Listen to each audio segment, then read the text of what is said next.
Cette vidéo présente certaines procédures d'utilisation et de sécurité des excavatrices aspiratrices sur remorque série LP de Vermeer. Les composants et commandes de votre machine peuvent être différents de ceux de cette vidéo, mais la plupart des fonctions sont similaires.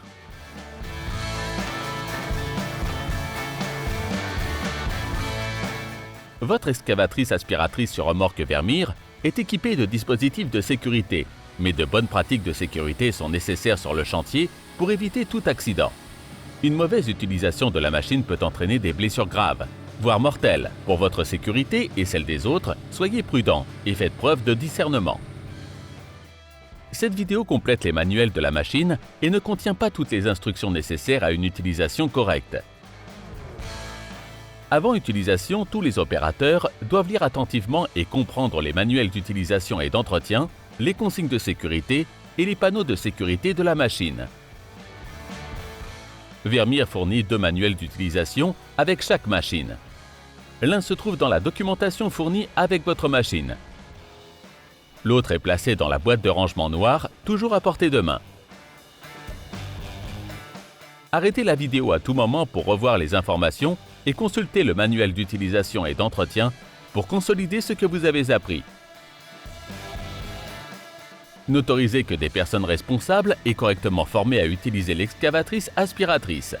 Apprenez les commandes, le fonctionnement et l'utilisation de la machine sous la supervision d'un opérateur formé et expérimenté. Tous les opérateurs doivent connaître les règles et réglementations de sécurité du chantier. Ils doivent être en mesure mentalement et physiquement d'utiliser la machine en toute sécurité.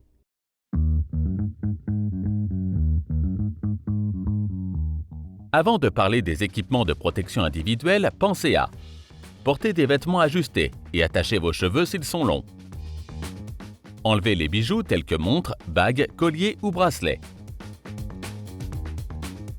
Tous les employés du chantier doivent porter les EPI suivants: chaussures de sécurité, lunettes de protection, casque anti-choc, protection anti-bruit. Contactez le spécialiste local de l'environnement pour déterminer le niveau de protection auditive requis pour votre chantier. Lorsque vous utilisez la machine près de réseaux souterrains ou de lignes électriques sous tension, portez des bottes et gants isolants. Avant chaque utilisation, inspectez visuellement vos bottes et gants isolants.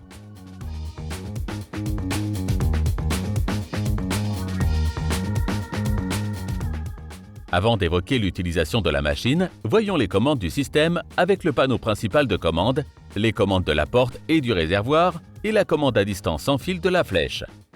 Le panneau principal de commande comprend la clé de contact, le fusible de l'accélérateur, l'interrupteur et le fusible de la pompe à eau, l'interrupteur et le fusible des projecteurs de travail, un compteur horaire et une jauge de carburant. Sur certains modèles, la commande de l'accélérateur se trouve sur le côté du compartiment moteur.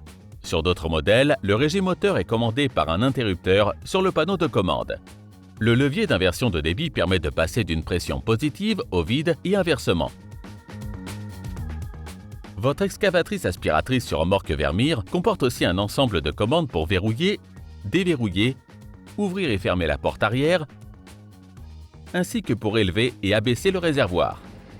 Si le dispositif de verrouillage de sécurité est correctement aligné, il se met en place une fois que la porte arrière est levée en position d'ouverture complète. Si le dispositif de verrouillage de sécurité ne s'aligne pas automatiquement, enclenchez manuellement le verrouillage. Ce dispositif de sécurité doit être débloqué manuellement avant de fermer la porte arrière. Votre machine comporte 2 manomètres. Le vacuumètre se trouvant sur le côté du boîtier de filtration est un manomètre multifonctionnel. Il affiche la pression positive et le vide. Au niveau du dévidoir, le manomètre de la pompe à eau affiche la pression délivrée à la lance en livres par pouce carré. La machine comprend 5 commandes de vanne. Le bouton de la vanne de décharge de la pression d'eau permet de modifier la pression de la lance. Le volant de la vanne de vidange des réservoirs d'eau douce permet de vider ces réservoirs. La manette de la vanne de sélection du fluide permet de choisir entre 3 positions: eau, antigel ou arrêt. Le levier de la vanne de décharge commande la vidange du réservoir de déblai. Le levier de la vanne de vidange rapide du boîtier de filtre CVS permet de vidanger les matériaux accumulés dans le boîtier de filtre CVS. Pour les excavatrices aspiratrices sur remorque équipées d'une flèche en option, Vermeer propose des commandes à distance sans fil et filaire pour commander la flèche. Consultez votre manuel d'utilisation pour plus de détails et d'informations sur les fonctions de commande à distance, les batteries et l'emplacement de stockage. Passons à présent aux procédures de démarrage et d'arrêt communes à la plupart des excavatrices aspiratrices LP de Vermeer. Suivez toujours les procédures spécifiques à votre machine décrites dans votre manuel d'utilisation. Avant de mettre le moteur en marche, vérifiez que la vanne de vidange du boîtier de filtre CVS est fermée. Assurez-vous que la vanne de décharge est fermée. Vérifiez que l'interrupteur de la pompe à eau est sur arrêt. Mettez la vanne de sélection du fluide en position haut. Mettez le levier d'inversion de débit sur neutre. Lors du démarrage, certaines étapes diffèrent en fonction du type de moteur, à essence ou diesel. Pour les moteurs diesel, mettez la clé de contact en position ON et attendez 10 secondes. Tournez la clé de contact en position Start et lâchez dès que le moteur démarre. Ne tentez pas de faire démarrer le moteur pendant plus de 20 secondes. Laissez le démarreur refroidir pendant 1 minute entre les tentatives. Pour les moteurs à essence, tournez la clé de contact en position ON puis en position Start et relâchez la clé dès que le moteur démarre. Ne tentez pas de faire démarrer le moteur pendant plus de 10 secondes. Laissez le démarreur refroidir pendant 1 minute entre les tentatives. Après le démarrage du moteur, laissez-le tourner au ralenti pour qu'il se réchauffe. Pour arrêter une excavatrice sur remorque, quel que soit le type de moteur, la mise sous vide étant arrêtée, mettez la pompe à eau sur arrêt. Mettez l'accélérateur sur ralenti. Laissez le moteur tourner au ralenti pendant 5 minutes pour éviter toute production de condensation pendant que la pompe à vide refroidit.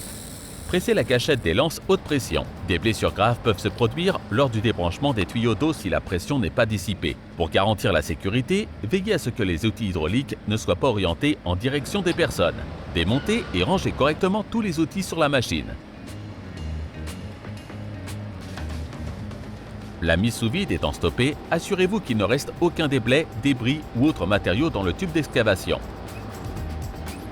Démontez et rangez correctement le tube d'excavation, le tuyau haute pression et le flexible d'aspiration.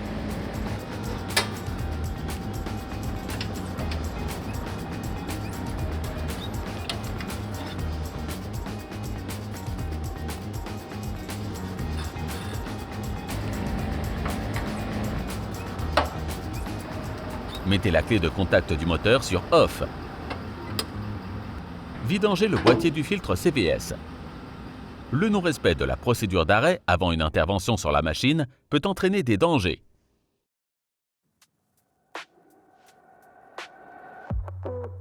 Avant de débuter l'excavation, vous devez préparer le chantier et connaître l'emplacement supposé des réseaux souterrains. Si un réseau souterrain ne peut être localisé avec précision, demandez au gestionnaire du réseau concerné de le désactiver. Le heurt d'une ligne électrique peut entraîner une électrocution. Le heurt d'une conduite de gaz peut provoquer une explosion. Le sectionnement d'un câble à fibre optique peut entraîner des lésions oculaires provoquées par les rayons laser. Il existe un risque de blessure grave ou mortelle. Contactez le service centralisé OneCall et les exploitants de réseaux concernés par vos travaux. Dans les régions non couvertes par le service OneCall, contactez les services de réseau et canalisation appropriés ou l'organisme de réglementation nationale pour localiser et baliser les installations souterraines. Contactez le responsable local du site en cas de présence de réseaux privés. Vérifiez qu'il y a un dégagement suffisant au-dessus et sur les côtés. N'oubliez pas de tenir compte de la hauteur de la flèche. Assurez un contrôle approprié de la circulation conformément aux réglementations routières ou aux politiques d'entreprise. Les gaz d'échappement peuvent asphyxier ou empoisonner et provoquer des blessures graves ou mortelles. N'utilisez la machine qu'en plein air. S'il est nécessaire d'utiliser la machine dans un local fermé, évacuez les gaz d'échappement de manière appropriée. Les vapeurs de monoxyde de carbone provenant du moteur peuvent entraîner l'asphyxie. Il est très important d'avoir une bonne ventilation. Des étincelles provenant du circuit électrique ou de l'échappement du moteur peuvent provoquer une explosion ou un incendie dans une atmosphère inflammable ou explosive. Ne pas utiliser cette machine en présence de poussière ou de vapeur inflammable.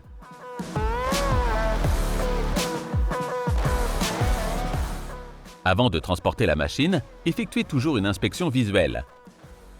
La machine doit être en bon état de fonctionnement avec tous les dispositifs de sécurité en place. Consultez vos manuels d'utilisation, d'entretien et de pièces détachées pour les inspections de la machine, les intervalles recommandés et les procédures. La perte de contrôle de la direction ou du freinage peut provoquer des blessures mortelles ou graves. Utilisez un véhicule remorqueur suffisamment grand pour permettre le contrôle approprié de la direction et du freinage. Le véhicule remorqueur doit avoir une suspension suffisamment résistante pour supporter les forces vers le bas qui s'exercent sur l'attelage durant le transport.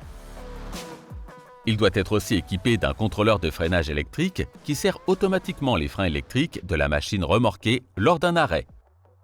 Le poids de la remorque et la capacité de remorquage varient en fonction des différentes options de la machine, du niveau des réservoirs d'eau et de la densité du matériau dans le réservoir de déblai. Consultez le manuel du véhicule remorqueur pour vérifier la charge maximale. Vérifiez que le poids du véhicule et de sa remorque est inférieur au poids total en charge et suivez les consignes pour une bonne répartition du poids. Avant le transport, assurez-vous que la porte du réservoir de déblai est bien fermée et verrouillée et que toutes les vannes sont fermées. Vérifiez que tous les outils et accessoires transportés dans le véhicule sont bien fixés. Vérifiez que l'attelage est soigneusement fixé. Vérifiez que les chaînes de sécurité se croisent correctement sous le timon, sans s'entremêler et sont de la bonne longueur. Assurez-vous que le connecteur électrique est branché au véhicule remorqueur et que le câble de rupture d'attelage est bien correctement connecté. Reculez de quelques pas et vérifiez que la remorque est à l'horizontale. La remorque doit être bien horizontale lors du remorquage. S'il est nécessaire de modifier la hauteur de l'attelage, retirez les boulons de l'attelage et réglez l'attelage à la hauteur du véhicule remorqueur, puis replacez et serrez les boulons de l'attelage. Vérifiez que les feux de signalisation et les freins électriques fonctionnent correctement. Lors du transport, respectez toutes les lois applicables concernant l'utilisation des feux, la chaîne de sécurité et autres exigences liées à la conduite sur route.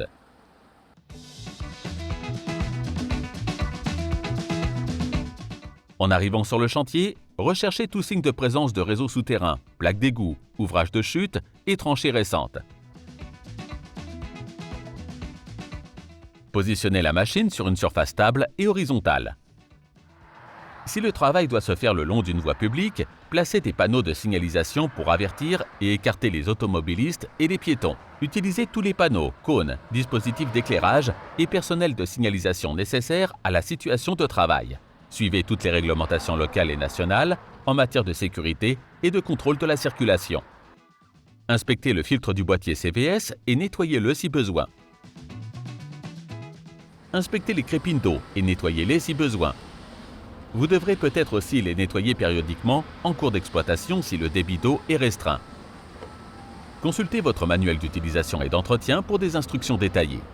Positionnez la vanne de sélection du fluide sur haut. Pour les machines diesel, vérifiez le niveau du liquide de refroidissement du moteur. Laissez refroidir avant d'ouvrir. Un fluide chaud sous pression peut causer des brûlures.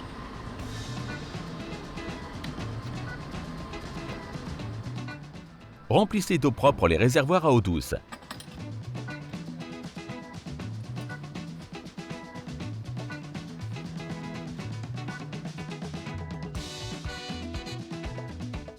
Assurez-vous que l'interrupteur de la pompe à eau est sur off, que la vanne de vidange du boîtier de filtre CVS est fermée et que la vanne de décharge est fermée. Retirez le flexible d'aspiration de son espace de stockage et branchez-le à la vanne de 4 pouces sur la porte arrière. Branchez le tube d'excavation sur l'extrémité du flexible d'aspiration.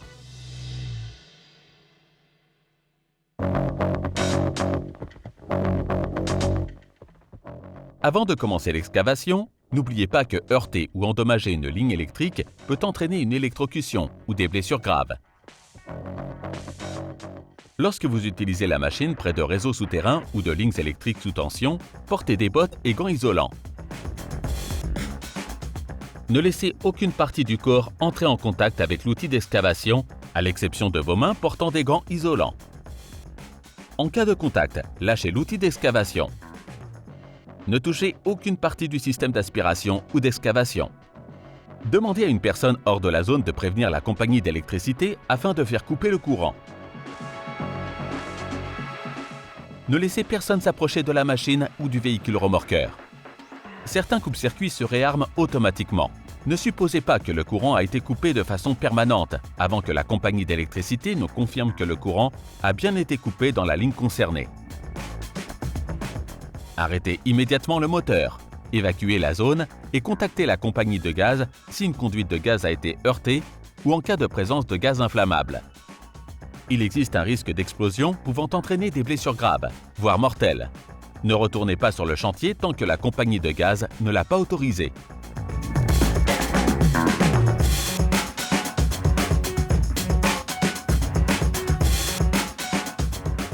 Pour commencer les opérations, suivez la procédure de démarrage. Pour une excavation à sec ou une excavation par seule aspiration, augmentez la vitesse du moteur jusqu'au plein régime et basculez le levier d'inversion du débit sur le vide. Placez l'outil d'aspiration dans ou à proximité des matériaux à aspirer. Durant l'excavation, relevez fréquemment le flexible et contrôlez le vacuomètre pour vérifier qu'il est aussi près de zéro que possible pendant que le système aspire l'air environnant. Pour l'hydroexcavation, déroulez le flexible d'eau haute pression du dévidoir. Le moteur étant au ralenti, mettez la pompe à eau en marche et laissez l'eau s'écouler pendant environ 10 secondes pour chasser les débris du tuyau d'eau. Puis arrêtez la pompe à eau. À présent, connectez la lance à l'extrémité du flexible d'eau haute pression. Mettez en marche la pompe à eau. Réglez l'accélérateur sur le plein régime. L'eau sous haute pression peut pénétrer dans la peau. Il existe un risque de blessure grave. Tenez les buts à distance de votre corps. Si du liquide est injecté sous la peau, il doit en être immédiatement extrait par un chirurgien connaissant ce type de blessure. Tournez le bouton de la vanne de décharge de la pression d'eau dans le sens horaire pour augmenter la pression de l'eau. Tournez le bouton dans le sens anti-horaire pour diminuer la pression de l'eau. Mettez le levier d'inversion de débit sur le vide. Positionnez la lance juste au-dessus de la zone à creuser. Pressez la gâchette de la lance afin de fournir de l'eau à haute pression pour l'excavation.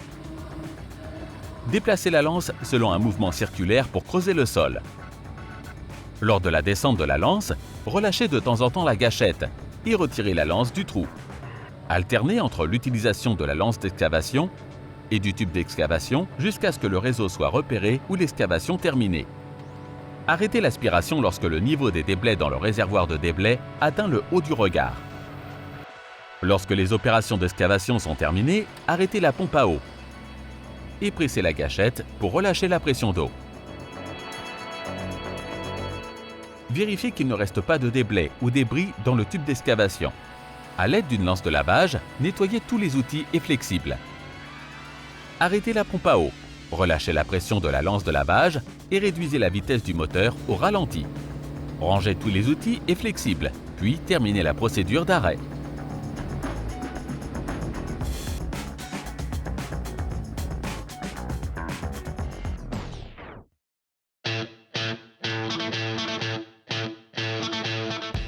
Avant de commencer les opérations d'excavation, définissez un plan et un site pour vider le réservoir de déblais.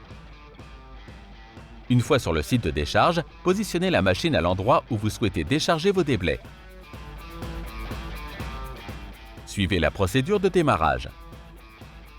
Ouvrez la vanne de décharge pour vidanger les déblais liquides.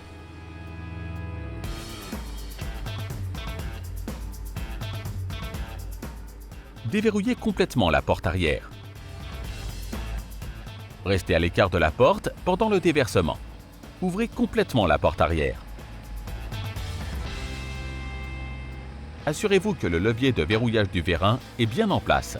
Si le dispositif de verrouillage de sécurité est correctement aligné, il se met en place automatiquement une fois que la porte arrière est complètement ouverte.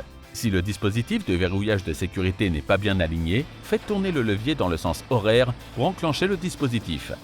Relevez complètement le réservoir.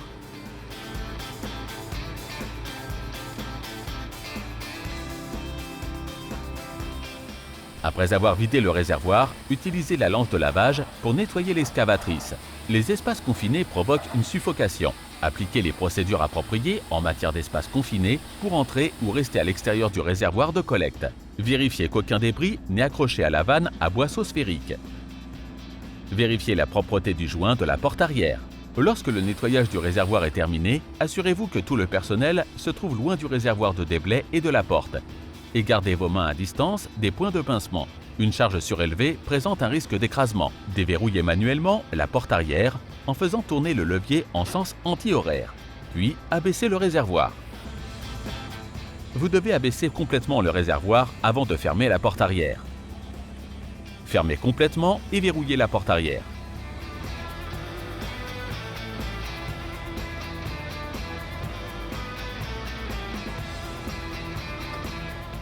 Fermez la vanne de décharge. Arrêtez la machine selon les instructions de votre manuel d'utilisation et d'entretien.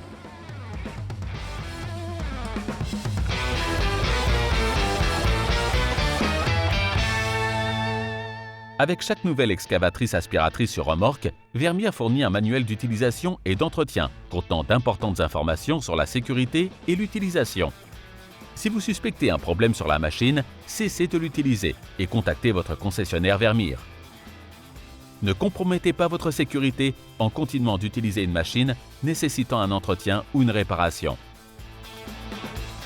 Des pratiques de travail sûres permettent d'éviter les accidents. Respectez ces procédures pour votre sécurité et celle des autres.